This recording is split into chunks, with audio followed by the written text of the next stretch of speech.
आज के वीडियो में हम देखेंगे कि सी में स्ट्रक्चर्स क्या होते हैं। अब स्ट्रक्चर्स की डेफिनेशन से पहले हम देखते हैं कि ये स्ट्रक्चर की नीड क्या होती है, तभी आपको उसकी डेफिनेशन जो है वो क्लियर होगी।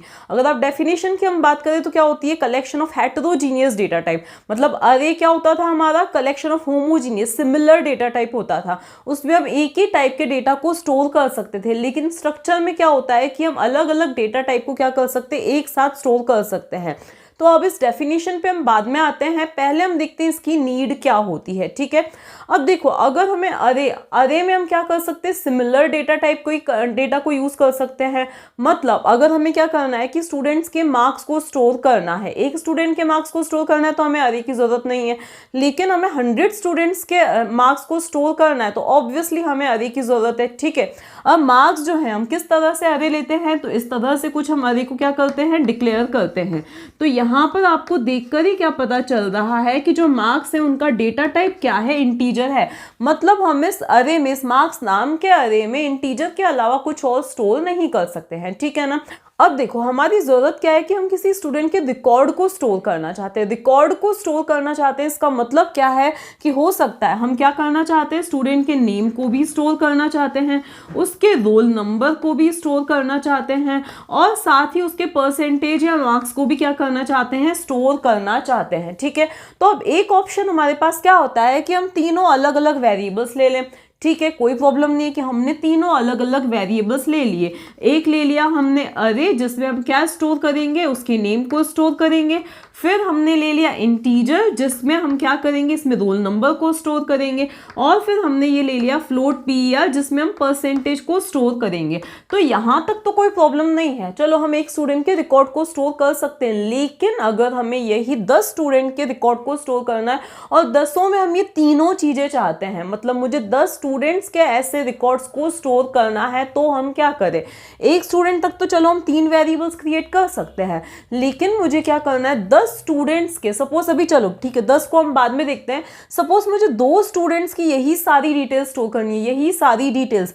तो आप क्या सोचोगे, चलो हमने ये नेम ले लिया ना, साथ में हम क्या ले लेते हैं, नेम 2 ले लेते हैं, जिसमें दूसरे स्टूडेंट का नाम आ जाएगा। ओके, इसी तरह से हम क्या ले लेते हैं, रोल नंबर 2 ले लेते हैं, जिसमें दूसरे स्टूडेंट के क्या आ जाएंगे, रोल नंबर आ जाएंगे। इसी तरह से हम PER2 ले लेते हैं, रोल नंबर 2 सॉरी, यहाँ पे हम PER2 ले लेते हैं, जिसमें दूसरे स्टूडेंट के परसेंटेज आ जाएंगे। तो यहाँ तक भी आपको ठीक लगेगा, चलो मगजमारी कौन करे, हम इसी तरह से कर सकते हैं। ठीक है, लेकिन यही चीज हमें 10 स्टूडेंट के रिकॉर्ड्स को क्या करना है, स्टोर करना है। 10 स्टूडेंट्स के रिकॉर्ड्स को स्टोर करना है, मतलब 10 ही स्टूडेंट्स में हम क्या चाहते हैं, ऑल द 10 स्टूडेंट्स के हम क्या चाहते हैं, नेम्स भी चाहिए, रोल नंबर्स भी चाहिए, परसेंटेज भी चाहिए। तो क्या हम 10 बार name 1 name 2 up to 10 names लेंगे। फिर इसी तरह से RNO1 RNO2, इसी तरह से 10 रोल नंबर्स के लिए वेरिएबल्स क्रिएट करेंगे, फिर 10 परसेंटेज के लिए वेरिएबल्स क्रिएट करेंगे। तो इस तरह से क्या हम 30 वेरिएबल्स क्रिएट करें, क्या ये फिजिबल है, क्या ये सही तरीका है? तो ऑब्वियसली ये तरीका क्या है, सही नहीं है। ठीक है, तो देखो जैसे आप क्या करते हो, फोन बुक में, मोबाइल की फोन बुक में, अगर आपको किसी फ्रेंड को या किसी भी कॉन्टैक्ट को, जस्ट आप एक कॉन्टैक्ट को क्या करना चाहते हो, सेव करना चाहते हो, तो उस कॉन्टैक्ट के अंदर ही अपने आप कौन कौन सी चीजें आपसे पूछी जाती हैं, नेम पूछी जाती हैं, उसका कॉन्टैक्ट नंबर पूछा जाता है, उसका ईमेल पूछा जाता है, और चाहो तो कुछ कुछ फोन्स में फैसिलिटी होती है उसका एड्रेस भी पूछा जाता है। तो देखो क्या है, एक सिर्फ कॉन्टैक्ट, आप एक कॉन्टैक्ट ऐड करना चाहते हो और ये चारों ही चीजें क्या हो सकती है, उसमें स्टोर हो सकती है एक कॉन्टैक्ट के अंदर। तो वो एक कॉन्टैक्ट क्या हो गया, वो एक कॉन्टैक्ट क्या हो गया, किसी का रिकॉर्ड हो गया। अब वो चाहे आपका फ्रेंड हो, कोई रिलेटिव हो या क्या हो, तो वो क्या होगा, उसका रिकॉर्ड हो गया। और इसी तरह से आप हजारों कॉन्टैक्ट्स को क्या कर सकते हो, स्टोर कर सकते हो आपके फोन के अंदर। ठीक है, तो अब देखो अगर आप ऐसा कुछ चाहते हो आपके प्रोग्राम में स्टोर करना, किसी के रिकॉर्ड को स्टोर करना चाहते हो, चाहे वो स्टूडेंट हो, एम्प्लॉय हो या कुछ भी हो, तो उस केस में हम किस चीज का यूज करते हैं, स्ट्रक्चर का यूज करते हैं। तो स्ट्रक्चर में हम क्या क्या दे सकते हैं, अलग अलग डेटा टाइप को हम क्या कर सकते हैं, स्टोर कर सकते हैं।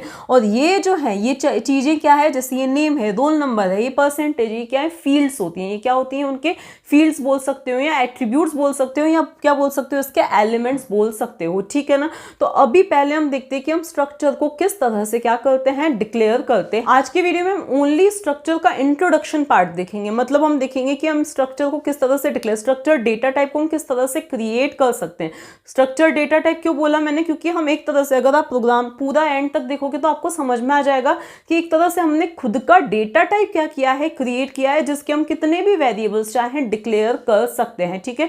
तो आज के वीडियो में हम ओनली जो है उसका टेम्पलेट क्रिएट करना देखेंगे और थोड़ा सा इंट्रोडक्शन देखेंगे हम किस तरह से उसका वेरिएबल क्रिएट कर सकते हैं, उसको किस तरह से मेमोरी एलोकेट होती है। अब देखो आपको ये तो समझ में आ गया कि स्ट्रक्चर जो है वो कलेक्शन होता है, हेटेरोजीनियस डेटा टाइप का क्या होता है, कलेक्शन होता है। मतलब हम अलग अलग डेटा टाइप के वेरिएबल्स उसके अंदर क्या कर सकते हैं, स्टोर कर सकते हैं। पूरा आपको कंसेप्ट क्लियर हो जाएगा आप एंड तक वीडियो देखोगे तो, ठीक है।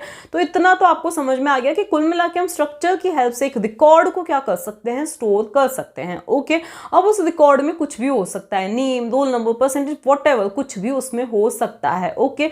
या खुद ही एक और स्ट्रक्चर भी उसके अंदर आ सकता है जो हम आगे की वीडियोस में देखेंगे। तो अब ये होता है सिंटैक्स। ये क्या है, सिंटैक्स है।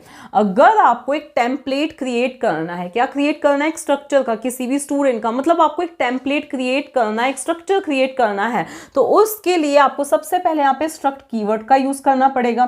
फिर आएगा टैग, मतलब आप क्या नाम देना चाहते हो। अगर आपको एम्प्लॉय की डिटेल स्टोर करनी तो आप यहाँ पे एम्प्लॉय दे दो, अगर आपको एक स्टूडेंट की डिटेल स्टोर करनी है तो आप यहाँ पे स्टूडेंट दे दो, या जो भी आपको टैग देना है वो टैग। ये टैग ऑप्शनल भी होता है, लेकिन मैं सजेस्ट करूंगी कि आप क्या करो, इस टैग का यूज करो ही, ठीक है। क्योंकि अगर आप इस टैग को हटा के भी अगर आप स्ट्रक्चर को क्रिएट करना चाहते हो तो आप कर सकते हो, लेकिन वो इतना ज्यादा बेनिफिशियल नहीं होता है, वो अभी हम आगे देखेंगे।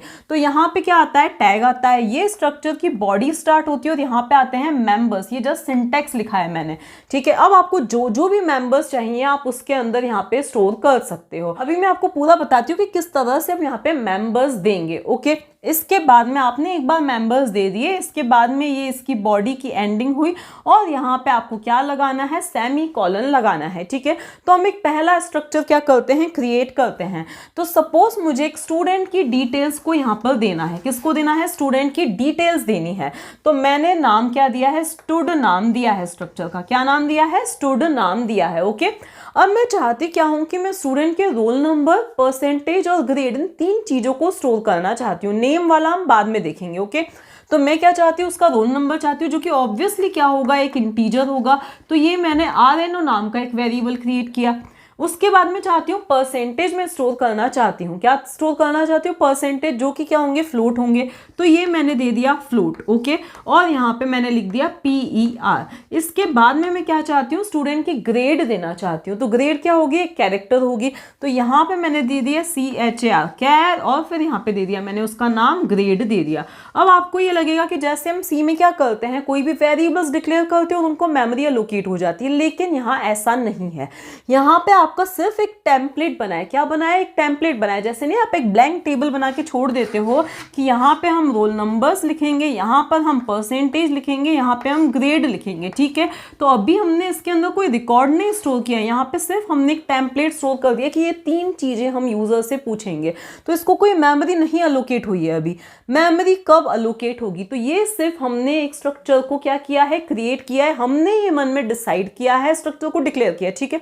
हमने ये क्या डिसाइड किया कि भाई जो भी हम स्टूडेंट की डिटेल्स पूछना चाहते हैं, स्टूडेंट के एक रिकॉर्ड में ये 3 चीजें होनी चाहिए, ओके।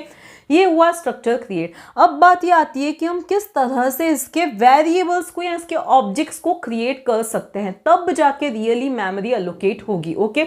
आगे के वीडियोस में मैं प्रोग्राम बना के बताऊंगी कि हम इस स्ट्रक्चर को यहाँ, इसको भी हम कहाँ पे डिक्लेयर करते हैं, एग्जैक्टली हम इसको लिखेंगे कहाँ प्रोग्राम में, वो हम नेक्स्ट वीडियोस में देखेंगे, ठीक है। अभी हम सिर्फ इंट्रोडक्शन पार्ट देख रहे हैं। अब बात आती है, ये हो गया क्रिएट। अब हमें वेरिएबल्स डिक्लेयर करने, क्या करने हैं, इसके वेरिएबल्स डिक्लेयर करने हैं। तो अगर आप देखो तो ये एक तरह से हमने खुद का क्या बनाया है, एक डेटा टाइप बनाया है। क्या बनाया है, एक डेटा टाइप बनाया है, ठीक है ना। अब इसका वेरिएबल क्रिएट करने के लिए हमें लिखना क्या पड़ेगा, जैसे अगर आपको एक इंट नाम का डेटा टाइप आपके पास ऑलरेडी अवेलेबल है, उसका अगर आपको वेरिएबल डिक्लेयर करना है तो आप पहले क्या लिखते हो, जो भी ये डेटा टाइप है वो, और फिर वेरिएबल का नाम लिख देते हो, तब भी जाके इसको क्या होती है, मेमोरी अलोकेट होती है। ठीक है, अब जैसे ही आपको इसका, इस डेटा टाइप, इस स्टोर्ड डेटा टाइप का क्या करना है, कोई वेरिएबल क्रिएट करना है, तो ऑब्वियसली पहले ये स्टोर्ड डेटा टाइप लिखोगे आप। ठीक है, लेकिन यहाँ पे ये स्ट्रक्ट कीवर्ड लगाना क्या होता है, जरूरी होता है। लेकिन ऐसा भी देखो, कुछ जो G++ जो कंपाइलर्स है उनमें से इसकी भी, इस चीज को भी क्या कर दिया है, एलिमिनेट कर दिया है। आप ये स्ट्रक्ट कीवर्ड नहीं भी लगाओगे तो चल जाएगा, मैंने तो रन करके देखा चल गया। लेकिन कुछ ऐसे एडिटर्स, कुछ ऐसे आईडीज हैं जिनमें स्ट्रक्ट कीवर्ड लगाना जरूरी है, तो आप लगा ही दीजिए तो बेटर है। ठीक है ना, तो ये आपने क्या लिखा है, डेटा टाइप लिखा है। भाई स्टोर्ड डेटा टाइप है हमारा, जिसका हम वेरिएबल क्रिएट करना चाहते हैं S1। क्या क्रिएट करना चाहते हैं, S1 नाम का एक वेरिएबल क्रिएट करना चाहते हैं। सपोज आप दो वेरिएबल्स क्रिएट करना चाहते हो, S1 और S2, ये दो वेरिएबल्स आप क्रिएट करना चाहते हो। ठीक है, तो इस तरह से ये क्या हुए, स्टड नाम के डेटा टाइप के ये दो वेरिएबल्स क्रिएट हुए, S1 और S2। बात ये आती है कि इनको मेमोरी कितनी अलोकेट होगी। ओके, तो अब इनको मेमोरी कितनी अलोकेट होगी, एक S1, इस एक रिकॉर्ड में मैं 3 चीजें स्टोर करना चाहती हूँ, तो ऑब्वियसली इन तीनों के लिए मेमोरी अलोकेट होनी चाहिए। ठीक है, तो मेमोरी किस तरह से अलोकेट होगी, अगर मैं S1 की बात करूँ तो S1 को भी कितनी मेमोरी अलोकेट होगी, रोल नंबर, एक फील्ड हमारी क्या है, रोल नंबर है। रोल नंबर किस टाइप का है, इंटीजर टाइप का है, मतलब उसको 4 बाइट्स चाहिए। ठीक है, तो 4 बाइट्स किसके लिए अलोकेट हो जाएंगी, इस रोल नंबर के लिए। फिर PER जो कि फ्लोट टाइप का है, उसको भी कितनी चाहिए, 4 बाइट्स चाहिए, तो 4 बाइट्स इसके लिए अलोकेट हो गई।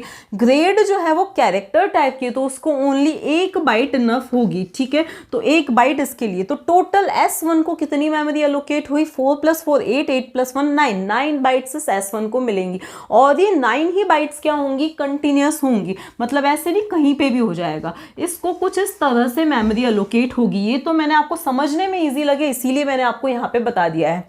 S1 को सपोज उसका जो बेस एड्रेस है वो क्या है, 1000 है, तो 1000, 1001, 2 और 3, ये 4 बाइट्स किसको मिल जाएंगी, ये 4 बाइट्स हमारी किसको मिल जाएंगी, इस रोल नंबर को मिल जाएंगी। ठीक है, इसके बाद में बाकी की ये वाली 4 बाइट्स किसको मिलेंगी, मतलब 4 बाइट्स और किसको मिलेंगी, PER को मिलेंगी।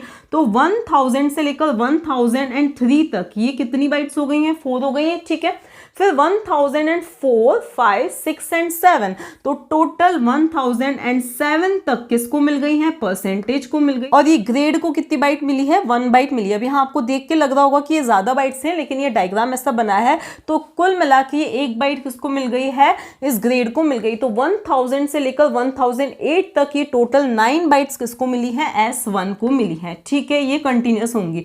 अब S2 को जरूरी नहीं कि एग्जैक्टली 1009 से लेकर ही बाइट्स अलोकेट होंगी, जहां पर भी स्पेस फ्री होगा वहां पे जाके S2 को बाइट्स मिल जाएंगी, मेमोरी अलोकेट हो जाएगी। ठीक है ना, अब हो सकता है कि S2 को जो स्पेस अलोकेट हुआ है वो कहां से अलोकेट हुआ है, 2000 से हुआ है, तो अब इसको भी इसी तरह से मेमोरी अलोकेट होगी 2000 से 2003 तक, किसके लिए, रोल नंबर के लिए। फिर बाकी की जो बाइट्स हैं परसेंटेज और ग्रेड को क्या हो जाएंगी, अलोकेट हो जाएंगी। ठीक है, तो कंसेप्ट क्या है कि इस S1 के अंदर ये जो फील्ड्स हैं उनको तो कंटिन्यूस ही मेमोरी मिलेगी, उनको कंटिन्यूस ही मेमोरी मिलेगी, इस बात का आप ध्यान रखना। लेकिन जो S2 है उसको फिर कहीं भी और मेमोरी अलोकेट हो सकती है, मतलब जरूरी नहीं है कि इस S1 के जस्ट बाद उसको मेमोरी अलोकेट होगी, कहीं पे भी जहां पे भी स्पेस होगा, जहां पे भी 9 कंटिन्यूस बाइट फ्री होंगी वहां पे इस S2 को स्पेस कुछ इस तरह से अलोकेट हो जाएगा। तो स्पेस भी हमारा क्या हो चुका है, अलोकेट हो चुका है। ठीक है, ये समझने में थोड़ा इजी होता है, इसीलिए मैंने डायग्राम इस तरह से बनाया है, तो S2 को भी कुछ इसी तरह से स्पेस अलोकेट हो जाएगा। ओके, अब बात आती है कि क्या हम सिर्फ इसी तरह से स्ट्रक्चर के वेरिएबल्स को डिक्लेयर कर सकते हैं, तो ऐसा नहीं है।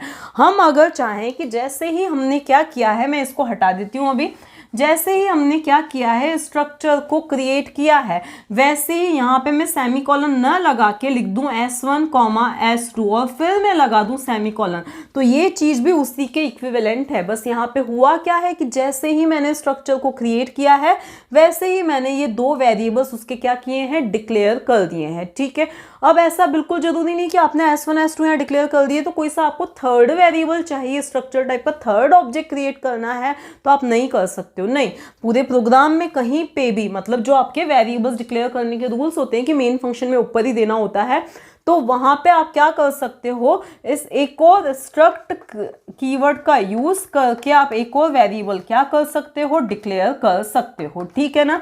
अब बात ये आती है कि हमने इनको कोई वैल्यू तो प्रोवाइड की ही नहीं है, क्या इनकी कोई वैल्यू है, असाइन की है, नहीं की है।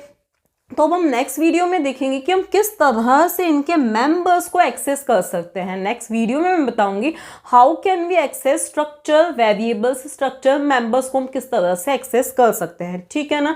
अब बात यह आती है कि जैसे ही हमने इनको क्रिएट किया, यहाँ पे एस्थी सॉरी लिखना है, जैसे ही हमने इनको क्रिएट किया तो बाय डिफॉल्ट ही किससे वैल्यू से इनिशियलाइज हो जाएंगे, 0 से क्या हो जाएंगे ये इनिशियलाइज, और यहाँ पे नल कैरेक्टर आ जाएगा तो ये 0 से क्या हो जाएंगे, इनिशियलाइज हो जाएंगे।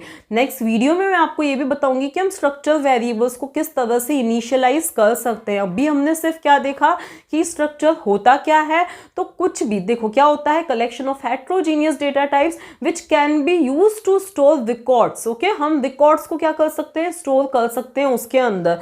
इन चीजों को, इन तीनों वेरिएबल्स को क्या बोलेंगे हम, स्ट्रक्चर के मेंबर्स बोल सकते हैं या फील्ड्स बोल सकते हैं। ठीक है ना। तो ये क्या है, स्ट्रक्चर की फील्ड्स हैं। ये क्या है, स्ट्रक्चर का टैग है या नाम है, क्या है, टैग या नाम आप बोल सकते हो। ठीक है। अब जैसे कि मैंने आपको बताया था कि ये टैग क्या होता है, ऑप्शनल होता है। आप अगर इस टैग को हटा दो तो भी चलेगा, और ये S1 और S2 नाम के क्या हो जाएंगे, ऑब्जेक्ट्स क्रिएट हो जाएंगे जिनको इतनी मेमोरी एलोकेट हो जाएगी। लेकिन उस केस में आप फिर बाद में इसका कोई वेरिएबल डिक्लेयर नहीं कर सकते हो। ठीक है ना। क्यों, क्योंकि ये स्टूड, यहाँ पे तो टैग था स्टूड, तो यहाँ पे हमने स्टूड यहाँ पे नाम यूज किया है, लेकिन यहाँ पे तो अब इसका कोई टैग ही नहीं रहा है इस केस में, तो इसीलिए यहाँ पे क्या आ जाएगी, एरर आ जाएगी। तो बेटर क्या है कि आप क्या यूज करो, कि टैग का यहाँ पे यूज करो। ओके, तो ये हुआ स्ट्रक्चर क्रिएट। स्ट्रक्चर के वेरिएबल्स किस तरह से क्रिएट कर सकते हैं, हमने वो भी देख लिया कि हम किस तरह से, जैसे हम कोई एक इंटीजर का वेरिएबल क्रिएट करते हैं उसी तरह से हम किसी स्ट्रक्चर का वेरिएबल भी क्रिएट कर सकते हैं, क्योंकि ये एक तरह से हमने क्या बनाया, अपना, इसको क्या बोला जाता है, यूजर डिफाइंड। इसीलिए स्ट्रक्चर को क्या बोला जाता है, डेफिनेशन में आप देखोगे एक और वर्ड आएगा, यूजर डिफाइंड डेटा टाइप भी बोला जाता है, क्योंकि हमें एक नए डेटा टाइप की जरूरत थी जिसमें जैसे ही हम जिस वेरिएबल को, उस डेटा टाइप के वेरिएबल को क्रिएट करें तो हम क्या करें, उसको इतनी मेमोरी एलोकेट हो जानी चाहिए, मतलब हम उसमें ये तीन चीजें क्या कर सके, स्टोर कर सके। तो ये स्ट्रक्चर क्या है, एक यूजर डिफाइंड डेटा टाइप है जिसमें हमने ये फील्ड्स बता दी हैं। ओके, दूसरी चीज ये है कि जैसे हम क्या करते हैं नॉर्मली, जैसे मैंने ये ए नाम का वेरिएबल क्रिएट किया और उसको मैंने 5 असाइन कर दिया तो कोई एरर नहीं आती है। ठीक है, इसको हम क्या बोलते हैं, इनिशियलाइजेशन, इसको क्या बोलते हैं, इनिशियलाइजेशन। लेकिन स्ट्रक्चर के केस में ऐसा नहीं कि मैं इनिशियली क्या कर दूं, रोल नंबर की वैल्यू कुछ भी असाइन कर दूं, तो ऐसा पॉसिबल नहीं है। क्यों पॉसिबल नहीं है, क्योंकि मैंने अभी आपको बताया कि जैसे हमने ये स्ट्रक्चर को क्रिएट किया है तो इसको कोई मेमोरी एलोकेट नहीं हुई। अगर मेमोरी ही एलोकेट नहीं है तो हम उसके अंदर वैल्यू कैसे असाइन कर सकते हैं। ठीक है, तो अब हम नेक्स्ट वीडियो में ये चीज देखेंगे कि हम किस तरह से वेरिएबल्स को क्रिएट करके उनको इनिशियलाइज कर सकते हैं। देखो, there is a difference between initialization and assignment. या फिर हम वैल्यू असाइन कर सकते हो और फिर उनको प्रिंट करवा सकते हैं। तो ये सारी चीजें हम नेक्स्ट वीडियो में देखेंगे।